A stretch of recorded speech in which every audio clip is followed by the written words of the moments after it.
राधे राधे। आप सभी लोग कैसे हो? कमेंट में जय माता दी लिखिए। आप सभी से रिक्वेस्ट है, हमारे चैनल पे अगर नए हो तो चैनल को सब्सक्राइब कर लो और शेयर करो, लाइक करो, कमेंट करो। मैं आप सबके बीच एक छोटा सा देवी गीत लेके आई हूँ। बहुत पुराना गीत है। कमेंट में कैसा लगा तब जरूर बताइएगा।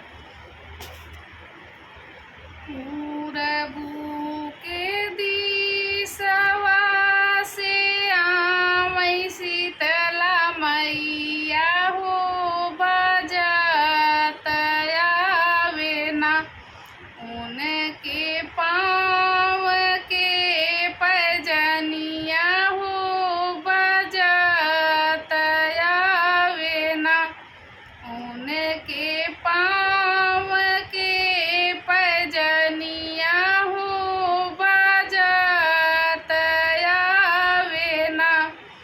अपना ओढ़ै मैया लाली लाल चुनरिया हो, छोहरिए ओन करिना पहिनै नान्हे नान्हे घघरिया हो, छोहरिए ओन करिना पहिनै नान्हे नान्हे घघरिया हो, छोहरिए ओन करिना।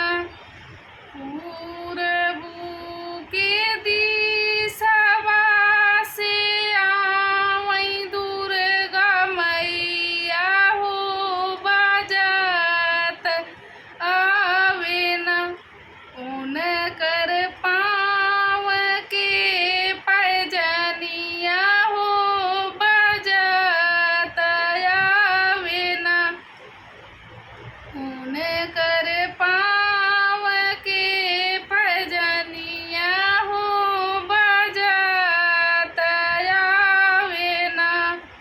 अपना ओढ़ै मैया लाल लाल चुनरिया हो, छोहरिए ओने करिना पहिनै नान्हे नान्हे घघरिया हो, छोहरिए ओने करिना पहिनै नान्हे नान्हे घघरिया हो, छोहरिए ओने करिना।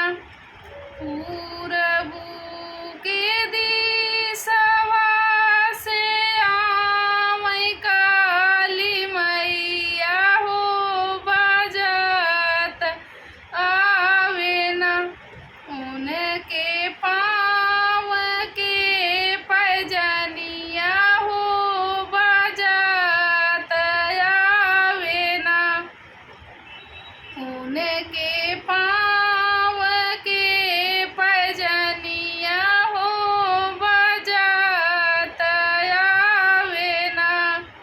अपना ओढ़ै मैया लाल लाल चुनरिया हो, छोहरिए ओने करिना पहिनै नान्हे नान्हे घघरिया हो, छोहरिए ओने करिना पहिनै नान्हे नान्हे घघरिया हो, छोहरिए ओने करिना।